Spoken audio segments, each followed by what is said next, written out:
Hello, everyone, and welcome to Across the Park podcast, episode 8 of the season 21-22 season. Welcome to our new YouTube viewers. I'm going to say listeners then. Well, you might be listening anyway, but for those of you who haven't caught us on YouTube, listening on your favourite podcast listening app, then please get across to YouTube, subscribe to our channel. There's a little button at the bottom to subscribe. You'll get the episodes as soon as they come out, and you get to see our ugly mugs as well. So on that note, myself, Gary Judge, and Andrew Price will be representing the Blues. And we've got Gary Murray and Terry McGivern representing the red side. You'll notice we're all coordinated this week. We've got navy colours and we've got grey colours. Navy for the Blues, grey for the Reds. And that's special thanks to one of our new sponsors, Wear Clothing. So if you want to get 20% off their gear, if you want to rep some of these T-shirts or some of the other stuff they've got, get across to wearclothing.com and use ATP20 to get 20% off. Also, again, just before we start, a massive thanks to our main sponsors and our sponsors for quite some time now, Camper Kings UK. Some superb vans they've got if you're looking to get out of the city and go camping and do some posh camping in your camper van. You'll get a free bottle of champagne if you quote Across the Park when you book as well. So without further ado, and just for the benefit of our new viewers, our setup is that we've got a blue side, Evertonians, a red side, Liverpudlians. We'll look at the previous games that have just gone by, which is Everton's 1-1 draw away to Manchester United and Liverpool's 2-2 draw at home to Manchester City. We'll then have a social media section. So again, if you're subscribing on YouTube, you'll get a chance going forwards to ask us any questions, whether that be about the game or transfers or anything else going on in the clubs. We've then got a This Week in History. So that segment will be introduced by Pricey. And then we've got Who Am I, which is a quiz that we do every other week. And Gary Murray will be bringing that in for us. So without further ado, I think we're going to start with the blue side of the park. Pricey, it was a tough task. It was a big ask, I suppose, going into that game, missing Dominic Calvert-Lewin, Richarlison, Seamus Coleman. Personally, I think I wasn't really looking forward to the game, with that prospect. But we certainly accounted ourselves well, and would you say we were unfortunate in the end to not come away with 3 points? I think in the end you'd have to say we were unfortunate. Yeah, I think we played really well, especially considering the players we had out. What impressed me most about the performance as a whole was we didn't look intimidated about being at Old Trafford. We didn't look like we couldn't win. We didn't look like we didn't belong there. Go back even I know there was a pre-season friendly, but the 4-0 defeat in the pre-season friendly when we were absolutely hopeless. And that was when after that game we all said we're in for a long season here, lads. It's gonna be a nightmare. But I think the way we came out and the first 5 or 10 minutes United were on top. But after that, I thought we looked equal, if not better than them. And as I say, going to Old Trafford, I think the fact that we haven't been beat there in a couple of years now, confidence going into the game for the team must have been decent. Obviously those players were missing, but apart from that, I thought we conducted ourselves really well. And yet, obviously, the obvious goal at the end, which I'm sure we'll speak about, means that you've got to be disappointed that you didn't get the win, I think. Yeah, I mean, I completely agree. I think the first 10 or 15 minutes, we got a few scares. It was like we didn't really get out of bed and didn't get into gear. A missed header from Martial and a decent save from Pickford. But that aside, they had quite a bit of possession. Once we settled in, you'd expect a bit of that as well at the start of the game, going to Old Trafford, wouldn't you? You'd expect them to be on top out the blocks. That's exactly what I was going to say. Yeah, I think you do expect that. I think we're slightly fortunate maybe not to concede in that period, and that I suppose does give you a bit of a platform, doesn't it, to then kick on. But like Pricey said, then I think there was so much confidence running through the team after that. I mean, I don't want to deflect, I suppose, the conversation away from Everton onto Man United, but I looked at their team at the start of the season. I thought in midfield, they didn't really strengthen well enough. You look at Fred and McTominay, decent players, but they're not good enough to be challenging for titles. And, I rate our centre midfield as a pair, Doucouré and Allen. I think as a base, there's not many better. And I think they're showing on Saturday, the streets ahead of those two. And that was the area of the pitch, wasn't it, that we could particularly came out on top on. Yeah, and it's been the same the last few weeks. Those two in midfield, as you say, the head and shoulders above a lot of centre midfield players as a pairing as well. I think they're working really well together. Obviously, you got the energy of Doucouré. I love the way Doucouré is just playing, running in front of the ball, trying to get on, make those lines, make the runs to break the lines and get forward. And Allen, just the way he holds himself in midfield as well. But I agree. Those two Man United midfielders, that's their weak link. I think the keeper probably in the summer, you might have said if he has a dodgy season, he's going to be the weak link. But apart from them two, the midfielders for Man United they're not, as you say, they're not Man United players really. So it was always going to be that battle in midfield. But I think going back when United had those chances, Everton of old would have probably put their heads down and tried and caved in a little bit. And then especially when United got the goal, you'd expect in years gone by, it could be 2 or 3 in the second half. Coming out in the second half, you'd expect 2 or 3. But no, we got a grip on the game as soon as we came back out in the centre in the second half and got back into it. But they impressed me in Townsend. I mean, I think I owe an apology to Andros Townsend. I wasn't too happy when we signed him. I'll hold my hands up. He's been brilliant, and you've got to say he's been brilliant. And not only the way he's been playing, his quality, but his attitude is fantastic. I thought he was good again. Obviously, got his goal. And I think those 3 stood out probably, and I think Gray had a half decent game as well. But I think those 3, Doucouré, Allen, and Townsend, definitely stood out as the Everton main men. And if they continue, I was going to say if we get an injury to one of those 2 in the centre midfield, if Doucouré or Allen go down, that's when I'd worry, because I think part of the reason why we're doing well is that we haven't had to play Gomez, we haven't had to play Davis. I think once, or if it happens that one of those 2 get injured and they have to come in, that's when we might have problems. But for the time being, they're dominating midfield against most teams. What I like about it as well, it's a bit of an old school midfield, because you one that goes forward and one that drops back.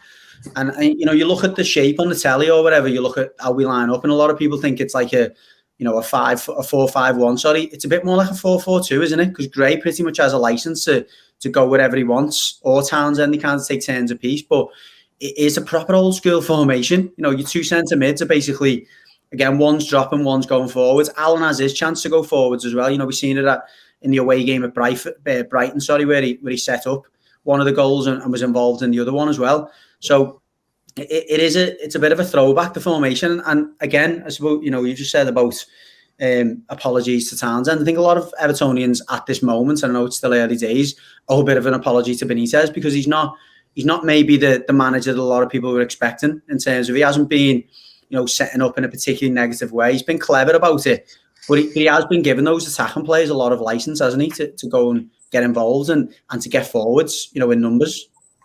When the time's right, yeah, that's what he's doing. He's got us playing where everyone knows the role, everyone knows what their role in the team is, and that's what impresses me most about us. Is everyone knows what they have to do. We're a counter-attacking team mostly, aren't we? That's what we're set up as. But when we have got the ball and when we're in possession of it, and when we're going fast, which is, Gray and Townsend are the 2 of the reasons for that, and Doucouré's new role probably is a reason for that.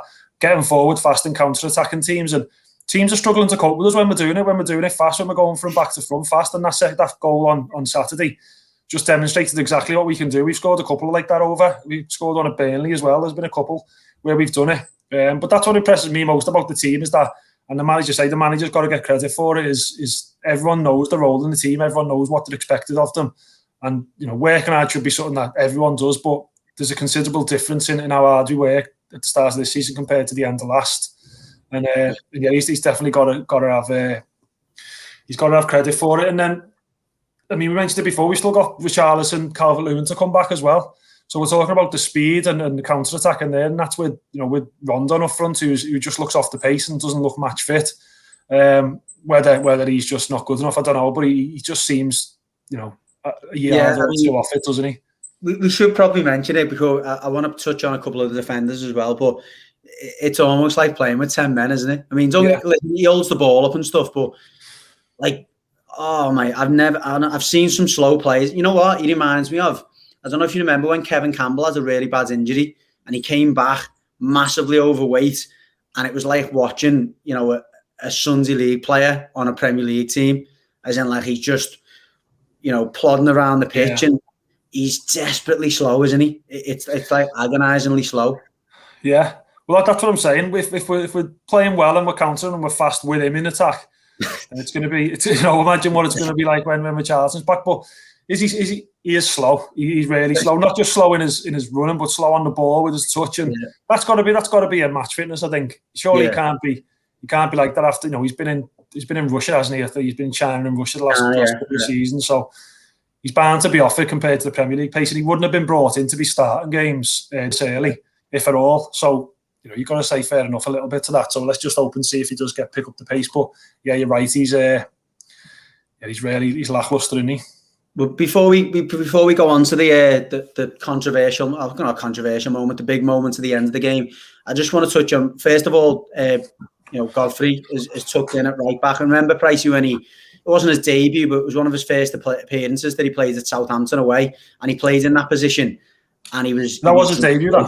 It was his full debut. Yeah. I thought I went sure it was his full debut or one of his first games, but he was desperately poor, and I know, I think you were the ones who called him. I mean, everyone called him out on it that day. He had a really poor game, but he's grown as a player, hasn't he, and as a presence in the squad. And I thought he was, despite the fact he's not a fullback, he was as good as anyone on Saturday. Yeah, and he done it last season when he covered for left back, didn't he, for quite a few games. He's just got like he's like an Everton player. If you want an Everton player, he's that type of player. He's committed. He wants to win, but for me, he's first. I was saying at the start of the season when he had COVID and whatever, I couldn't wait for him to get back in the team because he's one of the first names on the team sheet for me. When Coleman comes in, I think he'll move over to centre back. But while Coleman's injured, yeah, he doesn't look out of place right back. I mean, against the Man United team, against Martial, for most of the first half, he was comfortable for the most part. I think he's a really good player. I think in the summer we said we needed a right back as cover. You can understand why right back wasn't our priority when you've got him in to come in when needed. I think he's doing really well.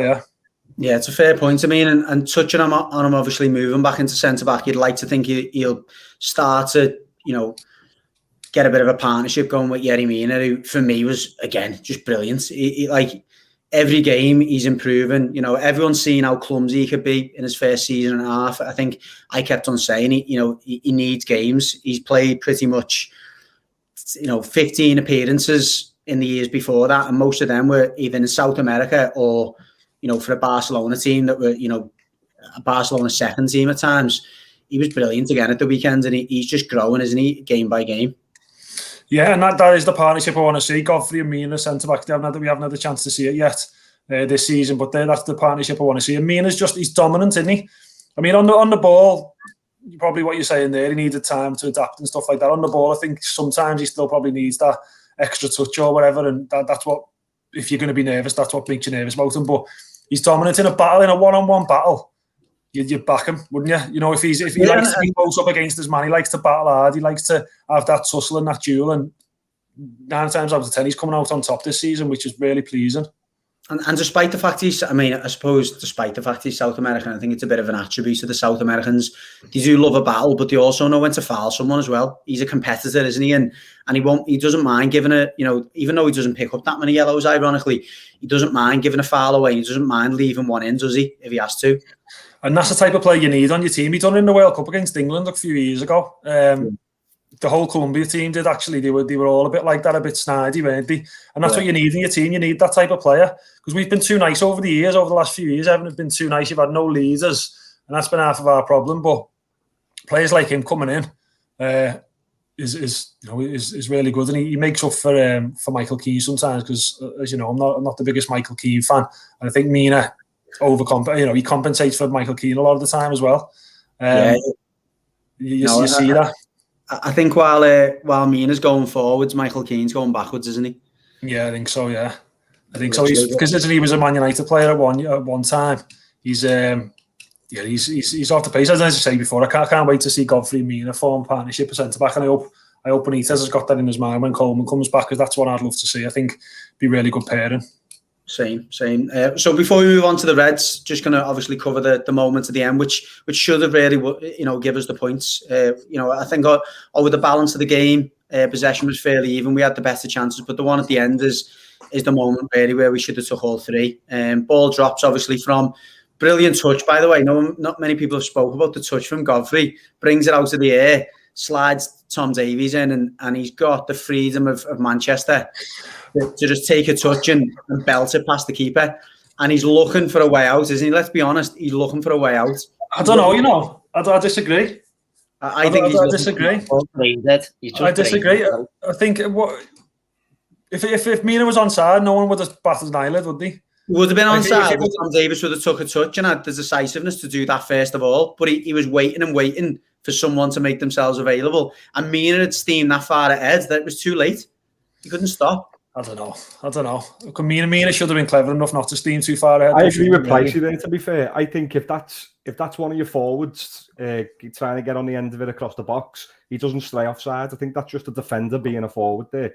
I think if Davis, the thing with Davis as well, no, people are saying he should have just shot himself and buried it, but it weren't like in the position Townsend was in when he scored. He was a bit further to the right. He had a bit less of the goal to aim for than what Townsend. You know why, Gary? Because Townsend took a touch in front of himself to actually steady himself to shoot. Davies, Townsend's a forward player though, and who's used to doing that. I think you're being harsh on Tom Davies. I'm not, I get the Tom Davies critics and all that, and I understand it completely. But I think it's a bit harsh to say that he done the wrong thing by passing. I don't think he did do the wrong thing with him. If he'd have had a shot, he couldn't have won, could he? Unless we scored, he wouldn't have won. If he would have had a shot and it got saved, everyone would have been saying, "Why didn't you square it?" It's just one of them situations. I don't think so there. Not in that situation, Pricey. You want him to play like what's the higher percentage outcome there? It's not to slip in a centre half who's galloping. I think for Tom Davies it probably is though. Tom Davies never scored from there. He can't shoot to save his life if you see him try and have a shot. What about not to finish it, is he? Any professional footballer should be able to knock it out of his feet there and sort of give himself a better chance at least working the keeper. I think it's being harsh. You must remember, like most Evertonians do, Tom Davies' debut against Man City. Where he receives the ball in exactly the same position, takes a touch right out of his feet and plants it past the keeper. Now, he has options to square it that day. No, he's obviously scored and whatever, and that's a different story. But for me, it's another sign of a player who just doesn't have the self-confidence, the self-belief, and for me, the ability to be playing at this level. Yeah, I don't think he does have the ability, but the self-confidence and self-belief. Fair enough, he hasn't got. He's not confident at the moment, is he? You can't blame him. How can you blame him? Every time he gets the ball, everyone groans at Goodison. You can't blame him for not being confident. Yeah, he's not good enough. I totally agree he's not good enough, but he has got no confidence, isn't he? So if you're not confident and there's a player you can square it to, who's a centre back? But I don't. Doesn't matter. Does it? Okay, here's the last point for me, and this is the one is the most. Because he's a centre midfielder, I get that, and I'll accept that maybe he's not a forward player. But the one thing he should be able to do is to play a pass in a straight line and not forwards. That's the only thing he had to do to stop him from being offside. If he plays it across the line instead of marginally in front of himself, it might be slightly. The only thing it could be is slightly behind Mina, but at least he's eliminating any chance of him being offside. So it's like. So is Mina getting no criticism? All Mina have to do is stay behind the ball. Look at how long Tom Davies takes on the ball. You've got to make a run, haven't you? Because you've got to get into a position to be in front of that player when the defender when the ball arrives. So he's got to start running. Because Tom Davies takes so long to release the pass, he ends up ahead of the ball. But if Tom Davies knows he's going to be ahead of the ball, he should be squaring it and playing in a straight line. Then he can't possibly be offside. I just don't think he could have won. I think if he would have had a shot and missed it, I don't think he could have won. And it's Tom Davies, and that's the reason. If it was someone who we all love, it'd be different. But it's not. It's Tom Davies because I get it, he's not good enough. But Townsend or Gray, he was unlucky there. Yeah, and I just think it's harsh. I think it's. And then you're not the only one. I've read all of a lot of people have been criticising him for it, and fair enough if that's an opinion. But I've got a different opinion on it. Yeah, fair enough, and you probably are right. If it was someone else who's actually been contributing, then I may have had a different opinion. But he hasn't been for so long, and that was his moment. And I'm thinking, go on, go and grab the game by the scruff of the neck, go and take a touch, just smash it at the keeper. Because the thing for me, if he hits it across the goal hard at the keeper, he can still get a rebound anyway. So you get the best of both worlds then. But anyway, we'll move past it. Listeners, viewers, if you've got any opinions on it, please let us know. If you are new to our podcast or to our YouTube channel, you can ask your questions via our website, crosstheparkpodcast.co.uk. You can obviously get us on Twitter, Instagram, the lot. So give us your opinions on that. We've got a nice diagonal that way. Diagonal difference in opinion here, blue and red. So moving on to you guys, massive game for yourselves. It was obviously the Battle of Merseyside against Manchester this weekend. Got to say, as a I was going to say neutral, but I'm not a neutral. I was definitely supporting City. It was a great game, wasn't it? 2-2. For me, a fair result for a pulsating game from start to finish. Yeah, absolutely. I mean, it was from a neutral's perspective, it must have looked like a bit of a slugfest. You know, like we go up, they pull one back, we go ahead again, they pull another one back, and it was almost like two boxes going toe to toe. And I think, you know, from everything that I've read in terms of like, you know, journals writing about it and stuff, you could see, you know, in terms of the quality of both sides when they were in good moments in the game. You know, I think absolutely no doubt about it. It was an important game, even though it's so early in this season. You know, and I think that got said on the podcast. You know, could it be a title decider? Which sounds mad when you're talking about a game, you know, like this early. But I think, you know, looking at the way that we put 2 past City there and when we turned it on and the way we've been playing, we've certainly got the quality to take this league deep, you know, like right to the end of the season and be right up there and make a pretty big points haul. City have got that as well. So it was a massive, really important game, and it certainly didn't disappoint. I think, you know, traditionally in the Premier League, you've talked about, you know, Liverpool Man U's always being like the sort of Premier fixture, but I think you're starting to see like these meetings, Liverpool City, it's got everything. It's not quite that sort of nasty rivalry, you know, that's there with like a Man U or what Man U and Arsenal had in their pomp and stuff, but it's certainly got that quality. You know, every time you watch it, you think something could happen here. You know, like the two teams going toe to toe with very different footballing philosophies as well. You know, you've got Pep, who's like a super thinker, and you've got Klopp, who's a bit more like sort of gung ho. So, you know, it really did live up to its billing, didn't it, Gaz? Yeah, it played out like that as well. It played out like Pep was the thinker and Klopp was wanted to go for it more. I think that's the first time. I think we touched on the instant match reaction as well. I think that's the first time I've seen Fabinho look leggy. Yeah. And I think that's what killed us most in the game. It just gave, with him being like that, it gave Bernardo the freedom to be, don't get me wrong, Fabinho being poor wasn't why Bernardo was great. He was just class on the day, and you know, his skill and his drive to go forward, just taking on players, it proper kills us. But 9 times out of 10 there, even higher percentage, 99 times out of 100, when you see Fabinho in them type of situations, he's nicking the ball or he's coming away with it. He's making a good challenge, and he just couldn't seem to get anywhere near them in this game. And it was mad to see. It's just, I say, I've never really seen it before from him. It was proper mad to see. Yeah, it wasn't even just Fabinho, though, was it? I thought the same with Henderson. I thought the both of them looked like they were like out of sorts, like whether they were just But I feel like we may have seen that from Henderson a little bit in the past. Not all the time. Obviously, he's usually a great player for us, but with Fabinho, it was so out of character for him to see him playing like that. I don't think we've seen necessarily. You see Henderson like sort of look leggy. I think when we've criticised Henderson a little bit in the past, or I have certainly, I'll hold my hands up and say, you know, remember like Champions League games, like when we went to Napoli and stuff like that, and against them sort of midfielders who are very confident with the ball at the feet and have got that like low centre of gravity and can change direction. Henderson's sort of the way that he plays the game, the way that he presses, and he flies at people, but he's like stood up, you know, when he runs at them. He's not got much agility in compared to them type of players. Yeah, they seem to like get the edge over him, and it can start to look like he's running in like, you know, straight lines, like sort of not really being able to affect, you know, or put any pressure on the ball. And it's always against them types of midfields who are very, very nippy and tricky, you know, confident with the balls at the feet. So I think there was a bit of that going on with Henderson. But as you say, it was very out of character for Fabinho, because he's normally very adept at sort of getting something on the ball, you know, and breaking them types of midfields up.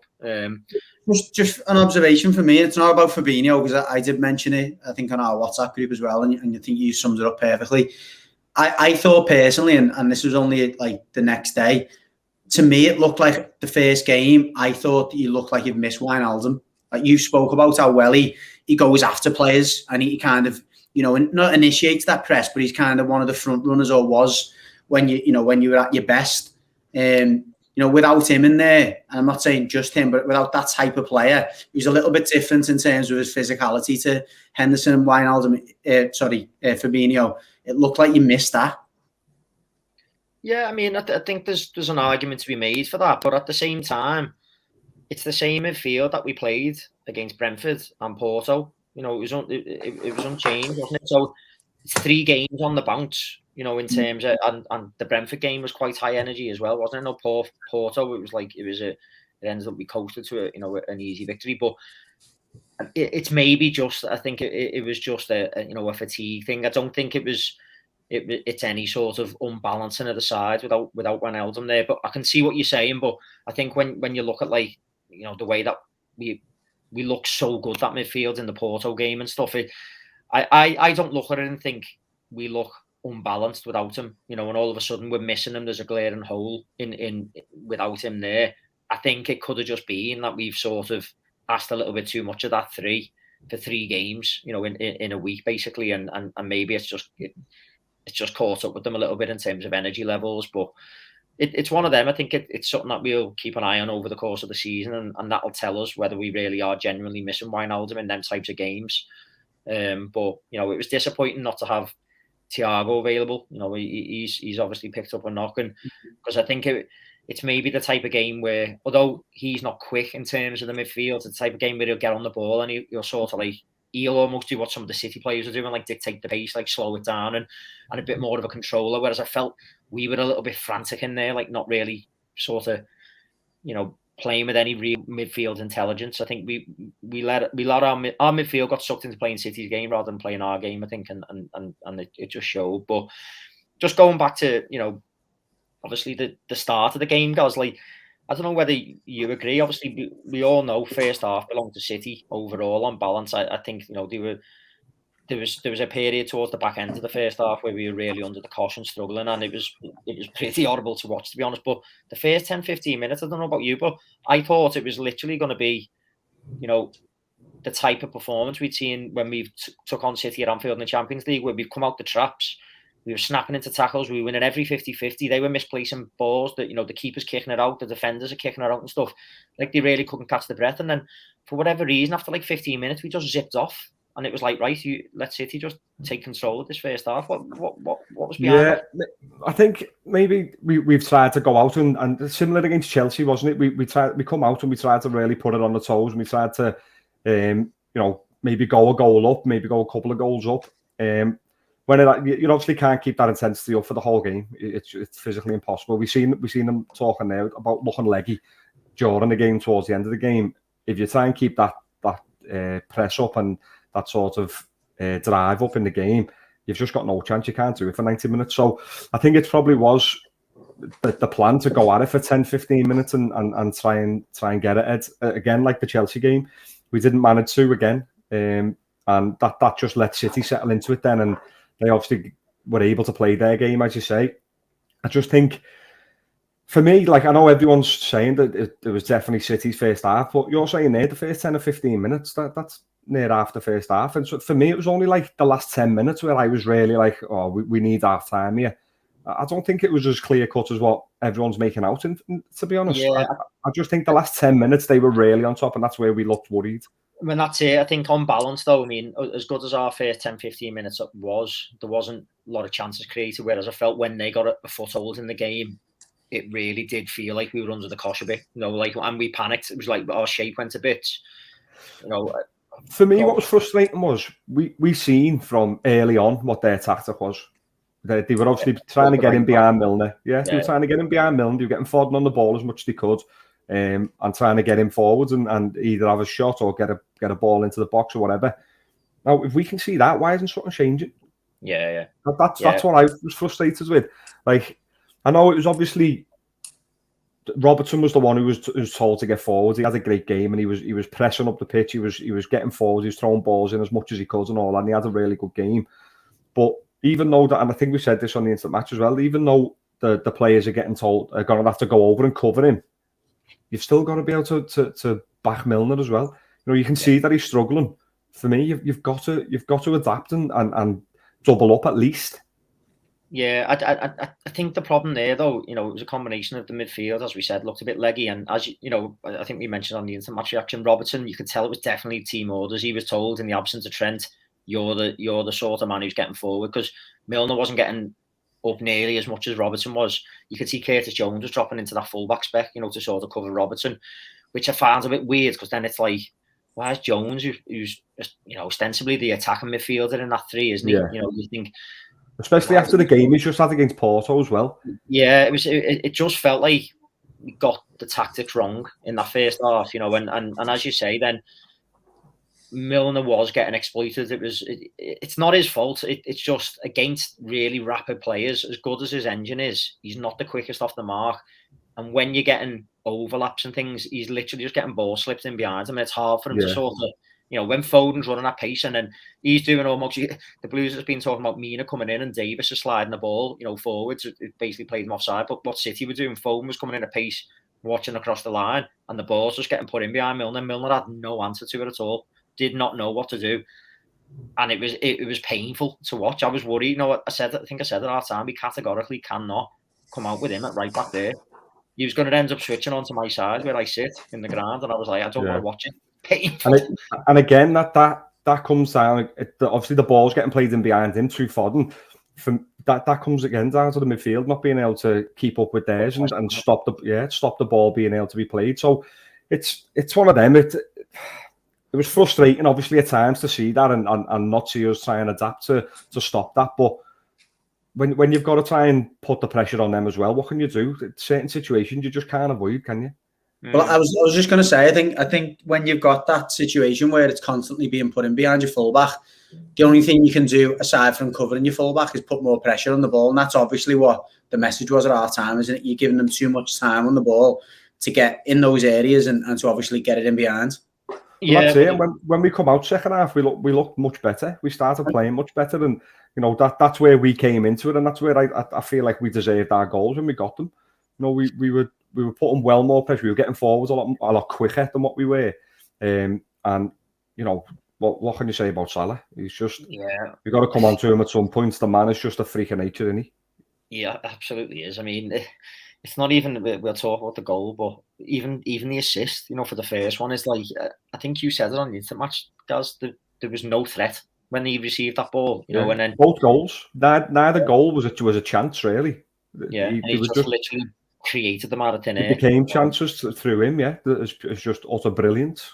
Yeah, and it is tough to sort of find the word to sort of describe him. I think, I don't know whether the Blues would argue. I think you'd have a job arguing. He's the best player on the planet, I think, at the moment, isn't he? He's literally in such a hot streak. Was it 9 from 9?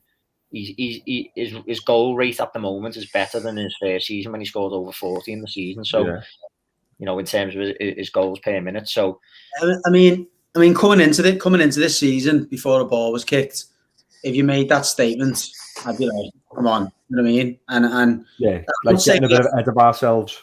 Yeah, and I'm not saying he hasn't done anything up to this season, because obviously his record again speaks for itself in goals, and he's always been up there in terms of his ratio of goals to game. But watching him the other day against City, against one of the best teams on the planet as well, and him just being streets ahead of so many of their attackers, and yeah, I mean, I can't even disagree with that. I mean, best player on the planet might be, but best attacker on the planet for me, without a doubt, like his balance and his strength and his the perfection of his technique.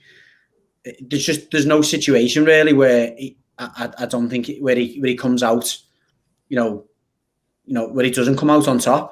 Yeah, at the moment it feels like that, and that's what it was like in the first season, wasn't it, guys? It was like every time he touched the ball, it was like goal. Everything he'd done, it was like goal. And he was scoring with both in that season. Whereas I think I said it on our chats and stuff. I felt like he obviously loves his strongest foot the most. You know what I mean? But that goal there, he's done it on his weaker side, and it's just he's such a dangerous player in every single fashion, isn't he? It's just like he just can't. It's similar to the goal against Tottenham. Remember that one? Yeah, very similar. Yeah, very similar to that, in the same position, taking on the same amount of players, getting onto his right foot.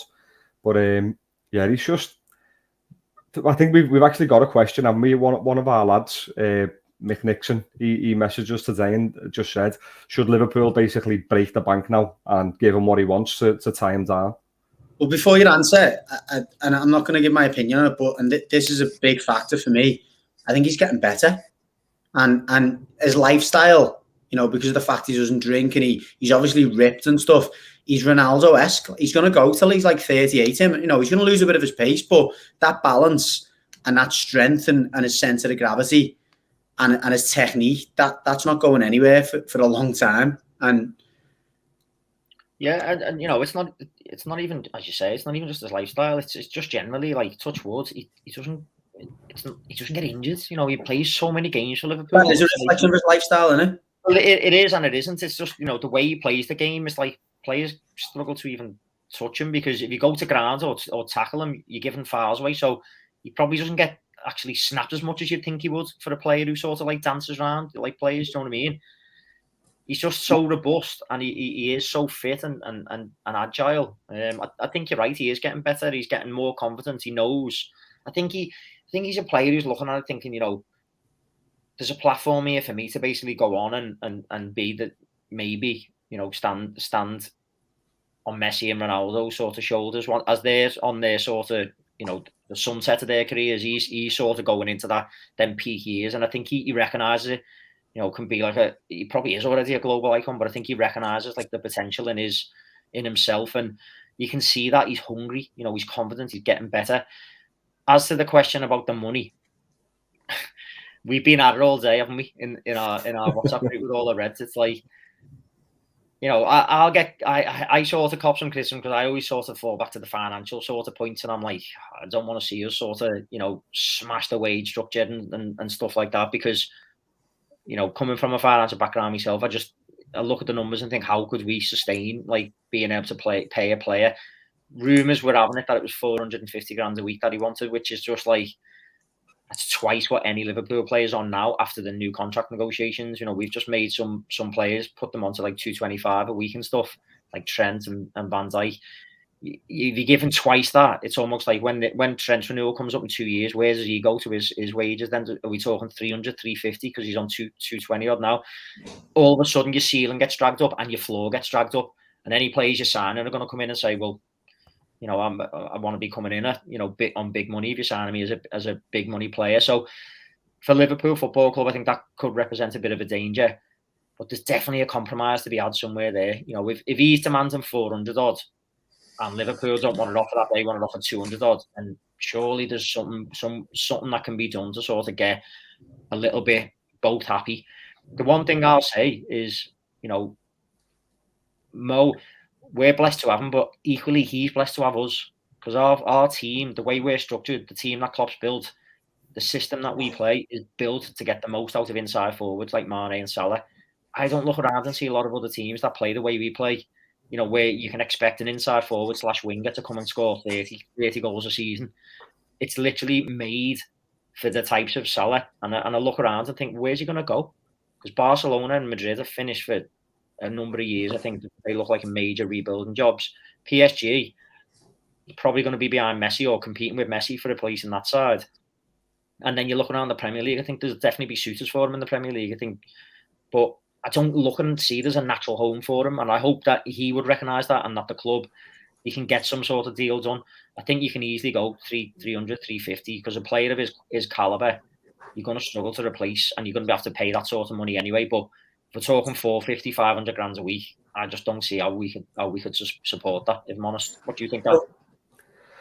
For me, I think you've got to, if you're not, as you're saying there, if you're not going to pay that up to that much, 450 grand, if that's what's being touted, you've definitely got to find some sort of compromise, whether that be in ridiculous bonuses, so that it's like, if you hit this target, you're going to get X amount, which will bump it up ridiculous amounts. Or if you win this, if we win this trophy and you're, majorly involved in it, then he then gets a major bump in a bonus. And there's got to be something. You can't afford to let him go over wages. You just can't. He's too good. You can't. You're saying there you'd struggle to replace him. We're also on the same breath saying he's potentially the best player in the world at the minute. You won't struggle to replace him. You cannot replace him. Yeah, but at the same time, I think it was Phil who said it. No one's bigger than the club. If you go and give that now, you run the risk that No, I'm not saying. I'm not saying give him the 450. I'm saying that you can't let him go. You've got to get to some sort of agreement. You can't afford to let him go. Yeah, that's my point.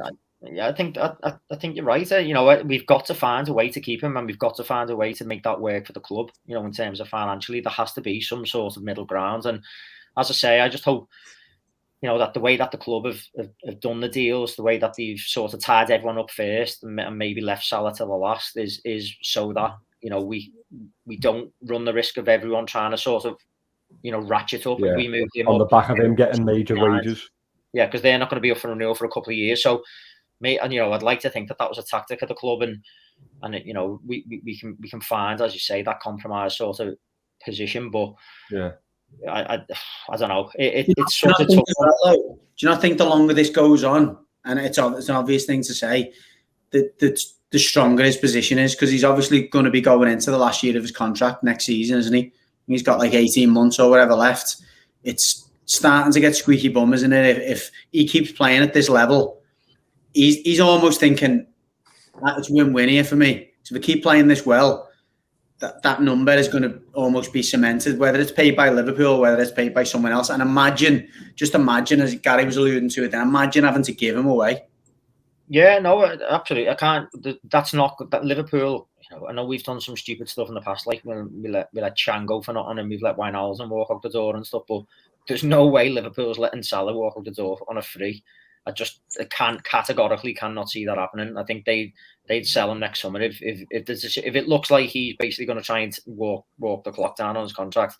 He'd be gone, And I think Liverpool have to make a decision and try and get this contract deal done before this January window, really, because if not, you need to start making thoughts about what you're going to do in terms of trying to find a replacement. Because not only that, that's when all the rumours will start. That's when the agent will start touting them about, and you'll start seeing in the papers. You'll obviously see it in Madrid's papers, even though there's no way they can afford them. You'll see it everywhere. PSG will be touted about for them. They'll just be all them sort of unsettling rumours then, and you just, as you say, you need to get it done before January, so it's settled, and then there's nothing can come back.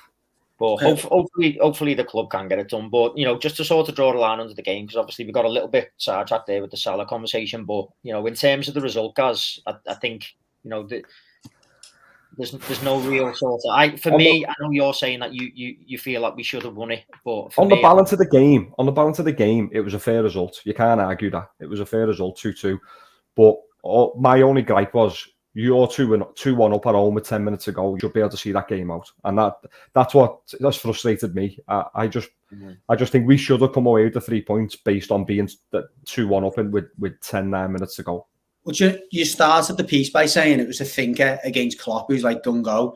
Do you think to a certain extent that was almost his undoing in the end? He's got a little bit, not he, but the team have always got carried away with the momentum they had, and the fact that they got the 2 goals back, and it was like, this is it. We've got this. What was mad? When I was coming out the ground, I walked on my brother, and he said, it was like when we scored. I know the fans obviously were up, and we were going berserk with the goals, and then we were trying to get behind the team even more so than we were all game. It was like that benefited City. It's like they sort of fed off the crowd, and we never, which is unusual for us, certainly at Anfield. It's very unusual. We normally have our back up when the crowd's up like that. But I thought, when I watched it back again, I thought he was right, really. They sort of had the better of the ball and that after we'd scored. And I know that's the cliche. You've got to, you're always most dangerous when you've just scored. But it's, for me, that's what the difference was. They sort of fed off the crowd, even though it was our supporters, more so than we did after we'd scored.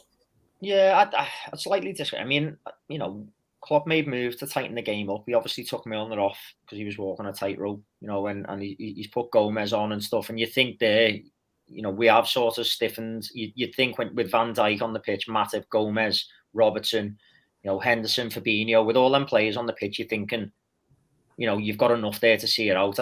I don't think it was Klopp going gung-ho, like in terms of, and that's what's cost us the game. I think he's made, the decision that you sort of want to see to tighten it up a little bit. And it's just been a moment of quality from City, and a moment of maybe, not the best quality from Gomez. He's came into the game, Foden, he's sort of stepped up on him. He's opened up a bit of a gap to allow Foden to square it, and then a deflection's gone past Alisson. I was just going to say, at the same time as well, that doesn't touch Matip. Alisson saves that, and win. So we're probably talking about a victory. Well, at the same time, if Gomez isn't on the pitch, which he shouldn't have been on the pitch, then there would have been a gaping hole there anyway. So let's go on to that before we do move on. How on earth has James Milner stayed on the pitch there? Yeah, I mean, so we've obviously had this, haven't we? We've had it out on our WhatsApp and things like that. And Phil's the one who came up with this point. Like, we don't know whether this is the case or not, because we've heard nothing from the refs. But what he's saying was the ref blew up for the foul by Henderson just before Milner's. And for me, that's the only real logical explanation that the referees made that decision. So he hasn't penalised Milner. If he hasn't blew up for the Henderson foul, he's bottled it. It's as simple as that, because it was a definite yellow card.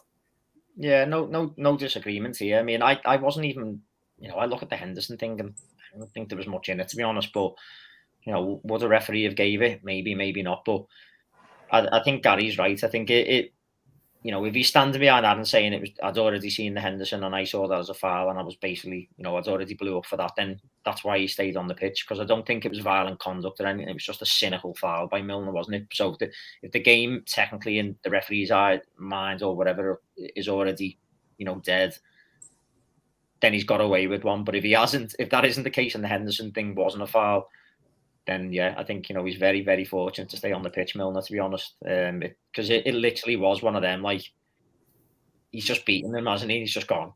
I'll just the ball or the man, and not both are going past me, and it's that simple. Which you could argue the merit. I think Millsy was like, isn't that stupid by someone like so senior and stuff like that? But in the heat of the game and stuff, it happens, doesn't it? And it was at the time in the game when it was starting to get a little bit spicy, wasn't it? There was a few tackles, and there was a few little bits. Milner was getting that, like, wrote off by the City fans and stuff like that. It's natural sort of emotion, isn't it? It's maybe a bad decision, but it worked out fortuitous for us. But I can't really get on board with the whole Pep crying his eyes out over it, because there's numerous instances, isn't it? It goes both ways. We have them, they have them, and saying it's because it's at Anfield. I think it was Carragher who pointed out, wasn't it, who said to Micah Richards, well, what about who's their fullback, the right back? Can't even think of his name now. Walker. Walker snapped someone, went through someone, didn't he, on a book, and got away with it at the Etihad last week. It was like, you didn't hear Pep coming out, did you, and saying, well, you should have gone. So it's one of them. You just got to sort of take it as it is, and then go, all right, you get some, we'll get some, and that's the way of it, really, isn't it? Yeah, so, at least you're having brought Phil's arguments into it. You've gave it slight merit, but no more than that. It didn't stand that for me. Anyway, there were some other social media questions apart from Salah's one, so we'll work our way through them. I think you've got them for us, Gary. I have. Okay, we'll start with the blue one. It was from our guest last week. It was Mel Harvey. She said, happy with the 1-1 draw at United. I predicted it before the match. I told the show last week I'd be delighted. But do you think Everton should have taken all 3 points? You've basically already discussed that. Yeah, cheers for that, guy. You just talked about Liverpool. Give us a question about something. No, I think Mel wants a bit of credit from us. So well done, Mel. Yeah, he did call that, and yeah, I think she nailed it. 1-1, to be honest. And yeah, like we said at the start of the piece, I think we did deserve it. Better chances, that moment at the end. Whoever you blame, whether you blame me in it or Davies, it's a chance we should have took. And I think you're not disappointed coming away from Old Trafford with a draw, considering the fact that we weren't at full strength, but you are in those circumstances, and I think it's 3 points we should have really had on the board. So yeah, bittersweet. If we stick with Everton, then we got one from Sarah on the website. She said, I like how we're just quietly going about our season this year. Take it game by game and judge Rafa at the end. Impressed with what I've seen so far. Definitely, yeah. I think we were similar points this time last season, and we went a bit overboard, didn't we? So I think it's nice that we're quietly going about it this time, to say the least. But it is, we're not playing, this free flowing attacking football. As I said before, we're counter attacking. We're set up well, and when everyone knows the jobs, and we're playing well, and we're just slowly getting them points on the board. And a draw at Old Trafford, you can't turn your nose up at that. One defeat so far this season, and hopefully it just continues. Just keep winding and keep going. I think part of the fact that it is going quietly is because our manager's Rafael Benitez. We don't want to shout about it too much just for the time being. And we've got a tough November coming up as well. So let's get that out of the way, and then we can start having a look to see where we are. Yeah, I completely agree. And I think this weekend's fixture was obviously a key one, because for me that defeat at Villa, the defeat in the cup was a little bit of a blotch. I think the cup one more than anything else was because, even though he clearly showed, to a certain extent, showed that he didn't have that much, maybe didn't take it as seriously as he could have done. That in itself was a bit of a blotch on his CV. And I think going to Old Trafford this weekend was a difficult task. To get a result has earned him a bit of credit back and has earned the team a bit of credit. And more than anything else, as you just alluded to, Pricey, it's probably given them that bit of added confidence that, we can go to places even at not a full strength and get a result. So, yeah, it's I think that as the listener or the person who's wrote the question said, we are quietly going about our business and let's just keep getting the points on the board. Who's flicking that pen, by the way? It's doing me head in. Gary Murray, that. It's absolutely not me. I'm looking at my phone. Must be me then. Crazy. Okay, this is one we basically already answered, T, but I want to read it out because it is take on the Salah situation. Steve, through the website, said the impasse between club and Salah is worrying over the new contract. If the report of 400 grand a week is what it takes to keep him, just do it. Yeah, it's 20 mil a year, but he's the best in the world, and that alone means this is a special situation we have to move the goalpost for. So just wanted to mention it, just so, we've already answered the question because Mick asked it as well. Here's one on Mane. From Gary on the website. He said, Mane, despite the goal, looks so lacking in wanting the team to win, and that was so far different in seasons prior. First half, he gave the ball away so much without even attempting to win it back. He now seems quite selfish player to me, and we can't carry that. Firmino with Jota and Salah either side to be given a chance now. Mane has frustrated me for so long, and he didn't deserve that goal. I mean, he didn't deserve the goal. I don't care. Pretty damning, that. Or not. I just want the goals to go in. But I can see the listener's point, to be honest. I'm watching him. I know Phil would have a very different view. He watches Mane and sees Superman every single week. Yeah.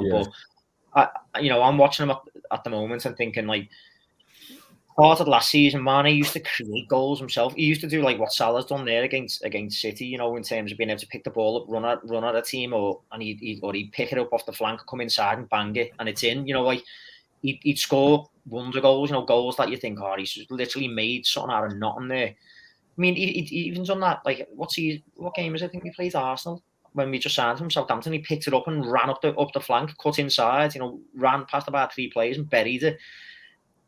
He doesn't seem to be doing them sort of things anymore. Yeah. I feel like he's very sort of one-track minded in terms of he's getting on the ball. He wants to go into the corner and stuff, but then he's hitting the deck a lot. He's going to ground loads. He sort of doesn't feel like stuff's really working for him. Don't know whether he's just devoid of confidence or what, but it feels like everything's forced and overthought. And although he is scoring goals, he's scoring goals on the back of other players, sort of like he's following things in, which is good. It's a good trait or whatever. But he's not the creative sort of influence that I think we've seen. Certainly a couple of seasons before last season, he sort of hit the skids a little bit. As an example of it, where I sit in the ground, I don't know whether you noticed it, Gaz. There was a point where there was like a bit of a 50-50 with Mane, and the ball broke loose, and he sort of just gave it up thinking it's going to roll out to play. The ball was staying in. He turned his back and just sort of walked off, like sort of going out. And all of our crowd where I sat all jumped up and was like, chase the ball. Like, what are you doing? He's just literally just giving it up. It was almost so out of character for him, that as well, isn't it? Very weird. I don't think that's a one-off situation. I think that has happened a few times, scenarios like that. I think, but based on performance, I take the points off the listener there. I do agree to a certain extent. He's certainly not the player he was over the last few seasons for us. And I don't want to say we're carrying him because, as you say, he is still getting goals and he is still, having an impact on games. But it's getting to the point where he is starting to frustrate fans now. It's not. Yeah. I've heard a few murmurs over the past, certainly couple of months, if not last year. But on the point that it's like he doesn't want us to win, as the listener says there. I'm not having that because you've seen the passion when the goals went in. Him and Salah hugging each other and going berserk with the fans. Not having that, he's got no sort of passion there for us to want to win the game, because you're not a professional footballer if you haven't got that. No, I don't think that's in his character or his nature. Do you know what I mean? I think there's just, as I say, I think he's at the moment it just doesn't feel like he's in that same creative vein that we've got used to. Because when you allied that to his physicality, his athleticism, he was potent, wasn't it? But at the moment, it just feels like all he's got is a bit of athleticism, and not really much in terms of the creativity side. So like he doesn't know what he's doing himself. He's just waiting to see what happens and hoping he can react quick enough to it. Yeah, so I think there's an argument, to be made to maybe try Jota on the left and bring Firmino back into the fold, and maybe that's what Mane might need, a little bit of a kick in terms of. To be fair, Firmino's been taken out the side for Jota, hasn't he? Because his form had dropped.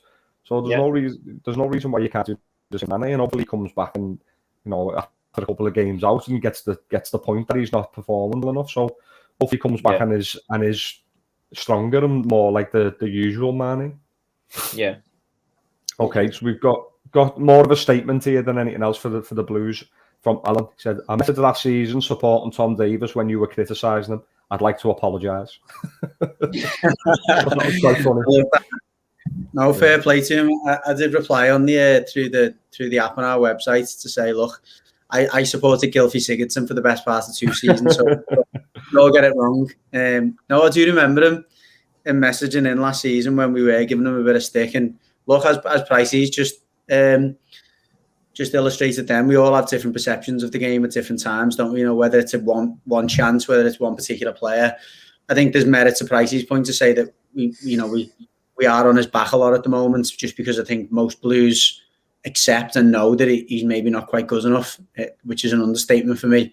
And that's because we desperately want him to be good enough. That as well, by the way, isn't it? No, it is. Because as you say, when on his debut in his fair few games, he was really good. So that's it. It comes from that frustrating, the same as the bit of the Ross Barkley thing, is that we so want him to be good enough and we so want him to be the next one that we probably on his back a bit, overly on his back when he doesn't perform. But I agree. I don't think he's good enough for our team. Like, yeah. So no, fair play to the listener though for holding his hands up, and I'll do the same in return to make him feel better.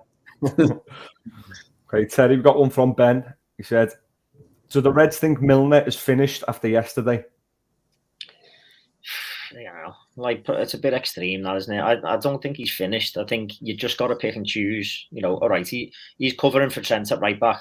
I think you've got to pick and choose where you're going to use Milner now. In terms of overly harsh to suggest he's finished on the back of one game against one of the best young talents in the league coming through, and absolutely rapid against one of the best teams, in Europe, and as you say, one of the best young talents. I think that's a bit, a bit too strong, but he's certainly got a part to play in this Liverpool squad. The other side of the coin with Milner is as good as his engine is, and I think I've said it previously, 2 seasons ago, I think it was 2 seasons ago, when he was filling in for us, and he was playing right back. We played probably 10 games or something there. When it was playing weekend, midweek, and the weekends, he just doesn't have that recovery time, and he starts to see that he gets a bit leggy. He needs that. He needs to be sort of used, appropriately. I think if you're playing Milner 3 times in a space of a week, you're asking a lot of a 35-year-old, even one as fit as him. So I don't think he's finished. You've just got to make sure, it's horses for courses with Milner. And right back. To be fair, we were only talking about how good he played against Porto midweek. That's literally the game before. So it's not that one game doesn't make or break you. He's had a bit of a torrid time against one of the best young talents in the league. You pick yourself up and move on. I'm sure he'll come back and be just as good as we've seen him in previous games. Well, I just think imagine if he was playing in that midfield against someone like a Silva who was like running the show, getting loads on the ball, sort of dancing around. Out of all of our players, I think Milner would be the one to say, well, that's not happening. I'll put one right on him and slow him down. Yeah. And, when we're too nice, we don't do that. Henderson doesn't really do that properly. Fabinho isn't that type either. He's a bit more of an ass for Fabinho, isn't he? Whereas Milner will try and just go through someone. Yeah, he'll let them know he's there. And, I think if he was in that midfield, he might have been judging his game differently. I think he probably would have been the type of player we would have liked to have seen instead of maybe Curtis Jones or something in that midfield, something with a little bit more, bite to them. So we'll see. Okay, we got one from this. This is a regular listener. He writes in most weeks. To be fair, Nick Morris. He's given us 2 questions. The first one's already answered. He said, "For the Reds, I bet you're going to say Milner shouldn't have been given a second yellow, but explain why." So, from me, mate, I hope you're winding your neck in there. But Phil would have said that. So yeah, you were right to some extent. But for the Blues, how worrying is it overall that we haven't seen Gbamin in 3 years? Is he a lost cause? I can't say I'm losing any sleep over it at the moment. It is, like Pricey said before, it's going to be a factor. If we do lose one of Allen or Doucouré at some point, which we will, whether it's through suspension or a few games through injury, because, you know, that it'd be hard to believe that, you know, them going through a whole season without being unavailable at some point. And then you do worry who's going to come in there. You know, you've got Gomez, who, you know, is not going to be able to match their work rate or the defensive abilities. You've got Tom Davies, you know, we've spoke about, again, we don't think he's good enough. When we signed him, he was the profile of, he was going to be a, you know, a defensive midfielder, a box-to-box midfielder, but, you know, he can't even get out of the director's box, never mind, you know, penalty box. So, it's a concern, and it's basically disappointing when you sign someone and who the team needs, and he's not available. Hopefully, you know, Benitez and the medical team are looking after him at the moment and making sure that they're taking the right steps to get him back at the right time. He's been on the pitch a few times this season, and he still hasn't quite disappeared yet. He was on the bench, I think, at the weekend. So, not quite a lost cause, but it's not far off it, is it, Pricey? No. Thing is, we don't actually know what we're missing, do we? He hasn't played, you know, he's missed that many games and he got injured straight away. We've heard he's a good player. We don't actually know what we're missing. That's the frustrating thing about it for me, because he did come with a good reputation, but we don't know. I mean, you get players, don't you, who get injured in the club and they can't ever come back, and sometimes you just need to cut your losses and move on and try and bring someone else in. I think he's probably, the amount of times he's been injured, and for all different reasons, it's not like a recurring injury, is it? I think it's probably want to cut your losses with, if I'm being honest, and bring someone else in who is going to be able to contribute a little bit more than what he is. Yeah, good point. Well, yeah, thanks again, Nick. Keep the questions coming, because they're always challenging and a lot of the time amusing as well. Okay, final one from Toffee Talk on Twitter. He said, there's been some huge transfers in the summer, one being the 100 million for Grealish. Was any of the Blues swapping for Gray? I certainly wouldn't. Yes, please. Yeah, I would as well, yeah. Definitely swapping for Grealish, like. Cheers, cheers, mate. Cheers for your services, and we'll swap for one of the best players in Europe. To be fair, though, I think the point he's probably making there is Grealish certainly hasn't been the player that you'd expected him to be so far. I don't know. I mean, I listened to I think TalkSport on Monday when I was in the car on the way to work, and they were talking about that, and I think he's had, to a certain extent, the perfect introduction, because he's played a lot of games. He's had some good moments. He's had some okay moments. I think everything in between. So I think it's been the right start for him, because he hasn't. I don't think he's been terrible, but I don't think he's been amazing either. So, but I think what the listener's probably saying is that you're not always guaranteed success, are you, by spending 100 million, and sometimes by just being a bit more clever with your money. Not that we had the choice this summer, but sometimes it sometimes pays to take a gamble on someone who's got potential and got ability, who the manager thinks he can get something out of. And we've seen in the past ourselves, haven't we? We've spent a lot of money, you know, and got nothing for it. So this summer we haven't done, and we've managed to, you know, stumble across someone who looks like they're going to do a solid job for us. Yeah, and he's been effective, hasn't he? I think the difference between Gray and Grealish, as you say, I don't think Grealish has been poor, but Gray's been really effective. And he's scored his goals and he's won his points, and that's the difference. But it's only been, how many games has it been? Not less than 10 games, hasn't it? So yeah. I think in the long run we'd have to see. But I can see the point he's trying to make. But if you ask me if I want to swap Grealish for Gray, I'd say yeah, please.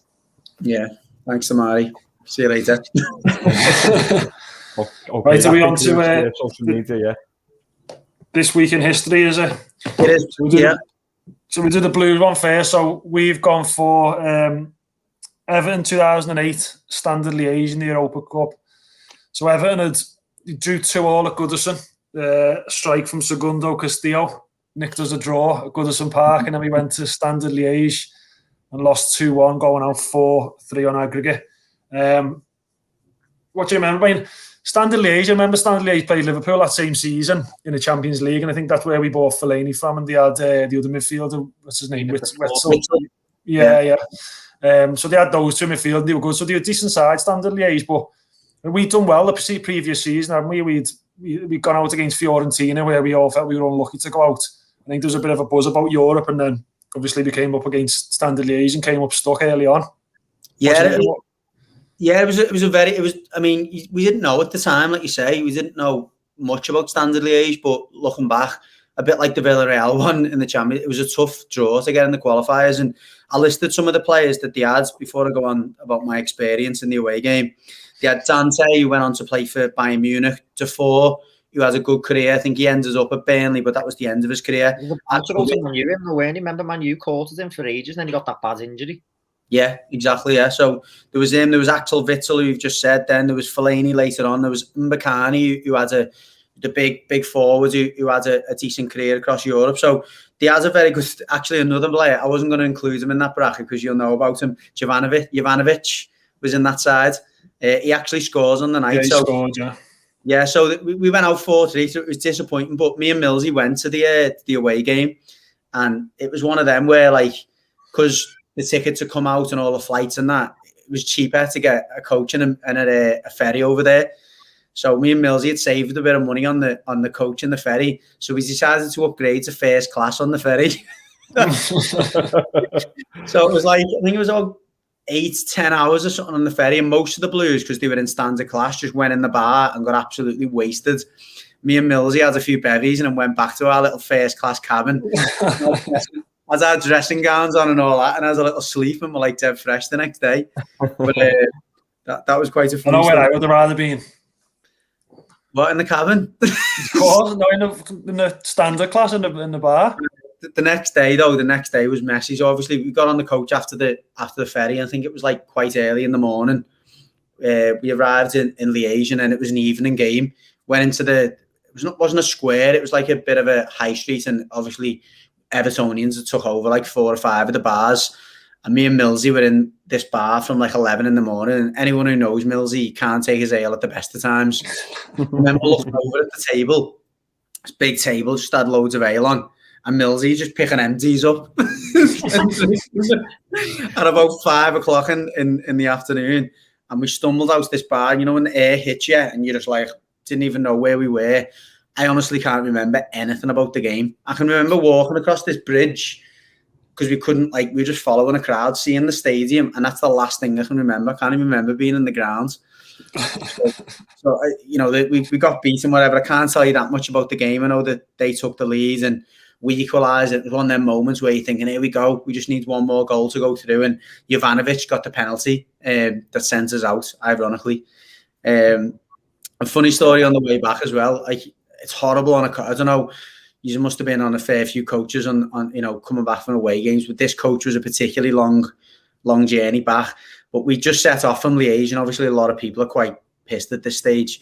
Got to the ferry, which was a 3 or 4 hour drive to the ferry terminal, and some lad wakes up on the back of the bus and he's like, oh, Judgy's gone. Judgy's signal's just gone on his punchline. Jenny's on the Wi-Fi. Yeah, do you get me now? Yeah. So this fella wakes his mate up, and he goes, "Where are we? Where are we?" And he goes, "We're at the Rocket, lads. Come on." So we get up like that, made up, trots to the front of the bus, and we just got on the ferry.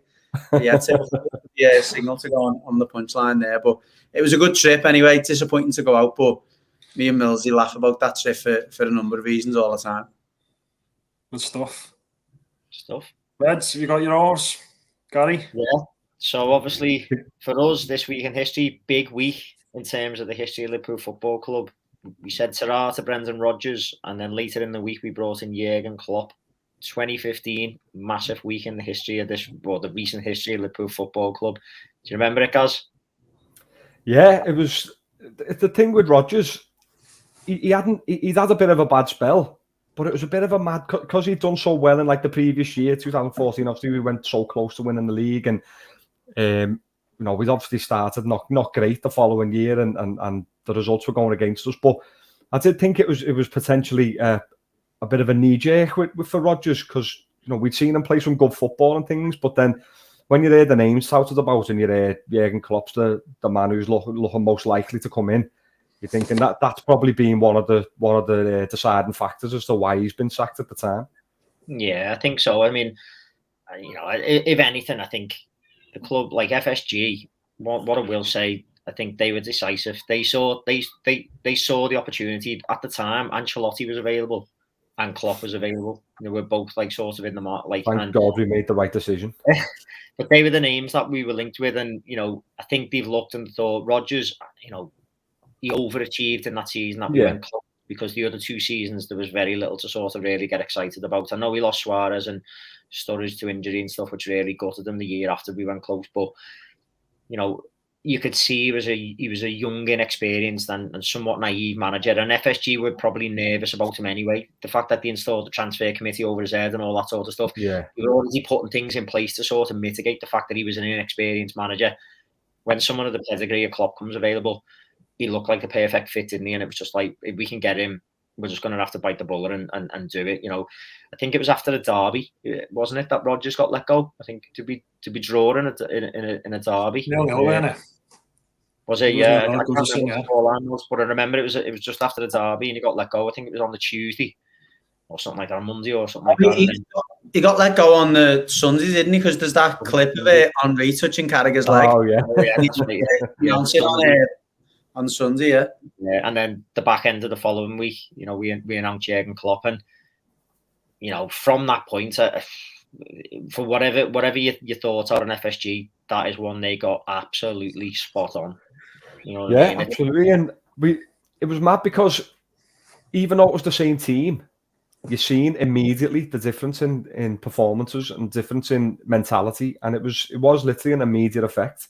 You had Lallana playing out of his skin like he was bloody Lionel Messi. He just went on to a new level, and everyone. I think that's the main point with Jurgen Klopp, isn't it? He is a proper coach. He's not just the manager. He coaches players. He gets them into new levels and improves their performances on the pitch. And I think for us, what we've seen with him over the past few years is just, it's not short of remarkable. We can't argue with how this team he's built and what he's the memories he's given us, really.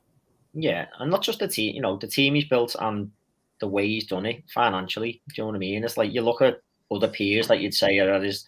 Who else in terms of Europe?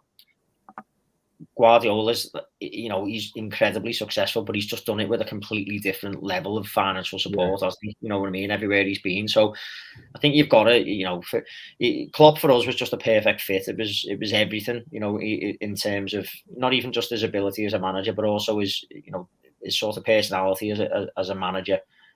It was a perfect fit and got it right, FSG, and you know what I mean? I've never, ever looked at him to miss Rodgers. Phil would. No. Phil was a big Rodgers fan, but for me, I've never missed him. You know what I mean? Just signing Jurgen Klopp and appointing him is the biggest thing that's happened to Liverpool Football Club in 20-odd years. You know what I mean? Easy. And the memories that we've got, you know what I mean? And hopefully we go on to make many more with him before he... That's it. Amen to that. Yeah. Hopefully not. Hopefully he's going to go and retire like he keeps threatening to and go and drink beer every day. Okay, so on to the final segment of our podcast, and that's Who Am I? So for new viewers or listeners, this is a section where Gary will give us 5 clues consecutively about a former Everton or former Liverpool player. We'll try our best always to not jump in and guess too early. Or we'll hold our answers as long as we can. I guess we'll just raise our hands if we think we know the answer and then come back to us in a moment. But for you, if you're watching on YouTube or if you're listening, you're listening to my son run past the room there, then you'll be able to guess or obviously play along as you do. So, Gary, are we going to start with a red? We'll start with the Blues. I've just nearly read the name out there because it's at the top of the list. Okay, first clue. He signed for Everton in 2001 for $4.5 million. 2001, $4.5 million. Okay, so looking at just about back end of Walter. Yeah, back end of Walter Smith, isn't it? Yeah, it's the back end of Walter Smith. Yeah, $4.5 million. I've got one slight. I'm gonna put my hands up discreetly. Go on. Okay, he got 91 appearances, scored on 25 goals. Definitely not what I thought it was. Who did you think? I was thinking Stephen Hughes at first. I thought he was about that price tag. I've got another clue. Someone it might be. I'm not sure he scored as many goals, 25 and 91 games. Yeah. Not a bad return, is it? Yeah, that's all right, isn't it? An attacking midfielder. Back in the field, I'd say, yeah. I think he. I've got another idea, but I'll have a little go if the next clue comes in. Go on. Okay. He played for his national team 46 times, scoring 10 goals, and his national team was Canada. Ooh, Canada. That's through me, that. Oh, it's a trick one, that. I think. No, if he's played for Canada, that's his national team. Yeah, it's his national team, but it'll be one of them, won't it, where his mum's nan's Canadian or something. Yeah, I know, but yeah, so he wasn't known as being Canadian. Wow. Okay, next clue. Go on. He signed for Everton from Anderlecht. I feel like we should know this, you know. No, This is easier than we're making out. it's a Playing for gimmick. Canada rings a bell, you know. It doesn't ring a bell for me. The Anderlecht one does, but I'm going to insert an extra clue here, just because I don't know whether in fact, no, yeah, I'll give you the last one, but if you don't get it off this, I'll give you the next one. No, we should have had it by now. We definitely should have had it by now. Anderlecht one's doing my head in. Final clue. He left Everton in 2004 for 1.75 million to Fulham. Oh, yeah, I know. That's your final clue, so say it. Thomas Radzinski. Correct. Was it? Yeah, I couldn't believe he played for Canada. Yeah. I was doing a bit of research. It was like, wow, that's a spanner in the works, that. Yeah. Well, you know, it's a really good one, that. I mean, to be honest, most Evertonians would have got it on the Canadian one. Yeah, on the Canadian one, I think they would have done. I think we were now I think back at it. slow there. I had my head stuck in a midfielder, attacking midfield, and I couldn't get past it. At first, I said to News, then I thought it was Alexanderson, and I thought he didn't score that many goals. But anyway, no, decent one, that, guys. Well done. Okay, so Terry for the Liverpool. Same year, he signed for Liverpool in 2001 for 3 million. Okay. He made 38 appearances, scoring 4 goals. Midfielder. Okay. The list of clubs he played for after Liverpool includes Blackburn, Atletico, Sporting, Chicago Fire, and Dundee United. Wow. I don't know. Who's the first club? They're not necessarily in order, they just include Blackburn, Atletico, Sporting, Chicago Fire, and Dundee United. Atletico? Well, Blackburn is the one. Blackburn has a few players from Hughes, didn't he? 4 goals and signed in 2001. Yeah. How many games did he play? 38. Midfield. When did you sell him? You said that one? No. Oh. What's his name? Okay, next clue. He was once dubbed the next Thierry Henry. Hey, You know who it is, guys, yeah? you know who it is, yeah. The next You'll definitely get it off the final. His name begins with an A. Salah. Wrong. Judge, you're wrong. Oh, what is it? Oh, he was the new Zidane, him. Oh, he was the new Zidane, yeah. He was the new Zidane, yeah. Okay, so final clue. You'll get it off this. His most memorable goal was his equaliser against Olympiacos in 2005. Big fella, Neil. Was it Neil Mellor? Salah? No. No. Mellor, imagine Mellor was the new Henry. Oh, is it Got that rasping against Arsenal. He's got to be French, hasn't he? If he's Pongole? Is it Sima Pongole? It is. Florence Sinama Pongol. Yeah. Yeah, so there's Zidane. When was he ever the new Henry? So no, but that's in the research. Yeah, that came up, so. I heard the Zidane shout about Latala and that stuck in my head, but the Henry one, I'd never heard that about. Wasn't Zidane Bruno Giroud? It was, you're right. It was Bruno. Was it? Yeah. Yeah. But Latala and Pongole come together, didn't he? Yeah. Combined for a combined 6 million. It was the period that made me think it was Latala because I knew it was around 2001. Yeah. Should have got that really, but.